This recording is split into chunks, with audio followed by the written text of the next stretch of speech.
सभी साथियों का स्वागत करता हूं अपने YouTube चैनल सुरेंद्र सिंह बोरा में।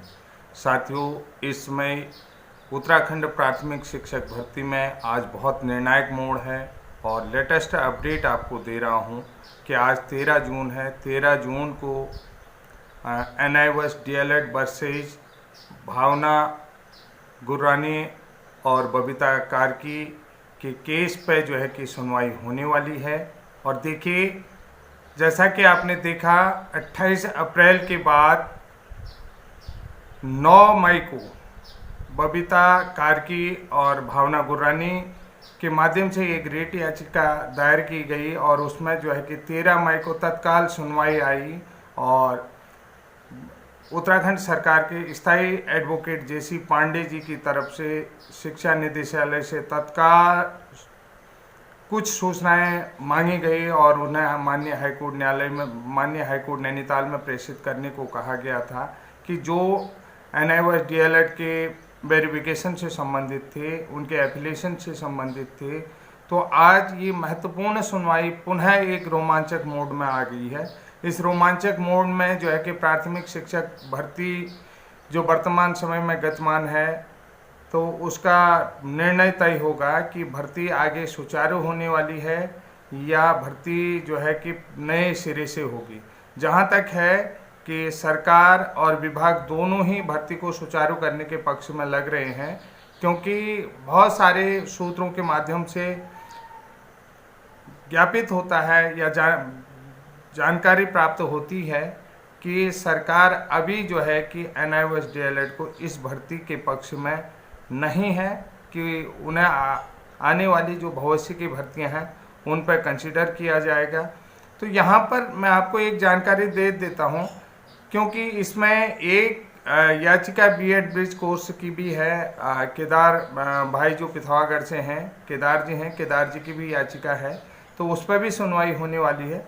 तो कुल मिलाकर के ये केस आपस में लड़ते हुए नज़र आ रहे हैं, झूलते हुए नज़र आ रहे हैं। तो देखते हैं कि आगे क्या इसमें होता है, क्या अग्रिम कार्रवाई होती है। जिस वक्त मैं वीडियो बना रहा हूं तो ये सुबह के 8:30 बजे हैं। तो लगभग अभी आज इस महत्वपूर्ण सुनवाई की, जिसमें जो है कि प्राथमिक शिक्षक भर्ती का भविष्य तय होगा, उन प्रशिक्षित युवाओं का भविष्य तय होगा कि आगे भर्ती सुचारू होनी है या भर्ती नए सिरे से होनी है। NIOS DLED वालों का भविष्य तय होगा कि उन्हें इस भर्ती में शामिल करना है या अगली भर्ती में शामिल करना है। इसके अलावा B.Ed के संबंध में भी जो है कि B.Ed प्रशिक्षित बेरोजगारों के संबंध में कि इस भर्ती में उन्हें किस तरीके से लिया जाता है, क्योंकि भर्ती में तमाम तरीके के मोड़ इसमें दिखाई दे रहे हैं कि इन मोड़ों में कुछ भी पता नहीं चल रहा है कि भर्ती का जो आधार है वो किस आधार पर लिया जा रहा है, किस आधार पर नहीं लिया जा रहा। अधिकांश जो प्रशिक्षित बेरोजगार हैं तो वो कोर्ट के सहारे ही हैं। तो कोर्ट के सहारे आज जो है कि क्या निर्णय आएगा और क्या उनका भविष्य तय होगा। जहाँ तक मैं समझता हूँ कि भर्ती जो है सुचारू रहेगी और NIOS DLED वालों को भविष्य के लिए जो है कि कंसीडर करने का आश्वासन दिया जाएगा या फिर जो है कि पुनः जो है कि नई तारीख दी जा सकती है, ऐसा मेरा मानना है। क्योंकि ये मेरा व्यक्तिगत सुझाव है। इसमें बहुत सारे लोग कहते हैं कि मैं जो है NIOS DLED के खिलाफ हूँ और NIOS DLED के अगेंस्ट हूँ। तो ऐसा नहीं है कि मैं जो भर्ती या केस का मोड़ जाता है उस मोड़ पे बात करता हूँ, मैं निष्पक्ष बात करता हूँ। बहुत सारे लोग इस चीज़ को समझने की कोशिश नहीं करते हैं, क्योंकि जब 6 मई को जो है कि नया केस फाइल हुआ, तो 9 मई को उसमें सुनवाई हुई, 13 मई को फिर सुनवाई हुई। तो उसके बाद जो है कि उत्तराखंड शासन के स्थायी अधिवक्ता JC पांडे जी का जो फैक्स प्रारंभिक शिक्षा निदेशालय को जाता है, तो उससे एक तरीके से भविष्य तय हो चुका था, क्योंकि 28 तारीख के NIOS DLED के पक्ष में कुछ लगभग आधा केस आ चुका था। तो सरकार और विभाग ने जो है कि न्याय विभाग से जो है कि कुछ जानकारियां ली और ये सारी जानकारियां भी जो जिस तरीके से केस ने नया मोड़ लिया, तो उत्तराखंड न्याय विभाग की सलाह के अनुसार ही ये नया मोड़ आया हुआ है।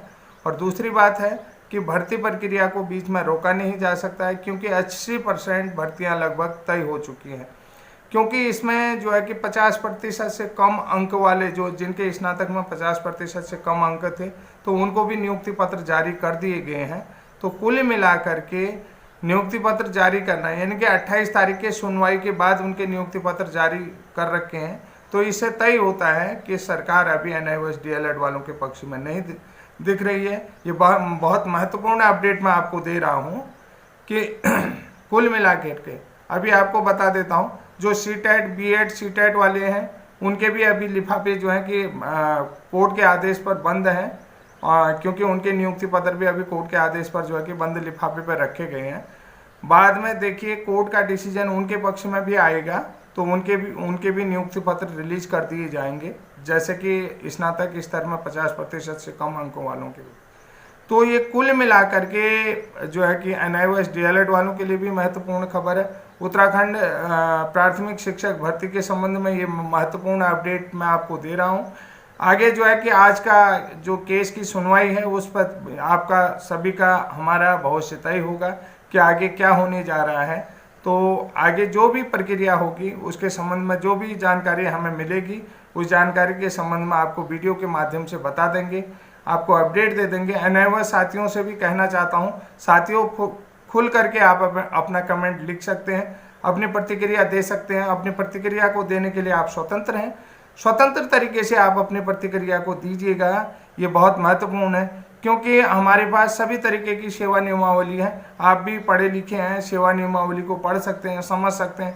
जो चीज़ नहीं समझ में आती है, आपके पास भी विधि सलाह है, विधि सलाह के माध्यम से उन तथ्यों को जान सकते हैं, उन तथ्यों को समझ सकते हैं।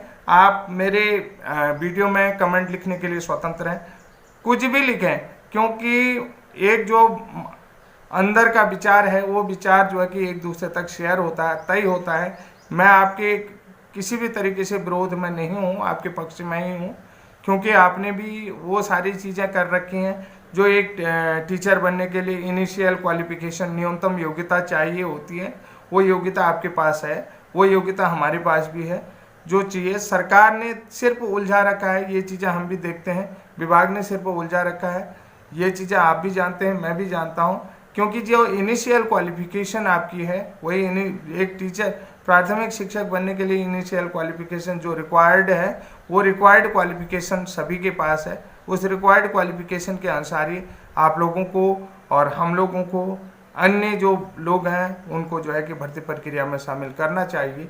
जिस तरीके से मैंने एनेक्जर NCT का एनेक्जर आप लोगों को दिया था, एनेक्जर के अनुसार क्या क्या कोर्सेज जो है कि प्राथमिक शिक्षक बनने के लिए वैलिड है, जिसको परिशिष्ट आप लोग कहते हैं, परिशिष्ट 1 2 3 4 5, तो ऐसे 15 परिशिष्ट हैं। उन 15 परिशिष्टों के अनुसार से आपको बता दिया है।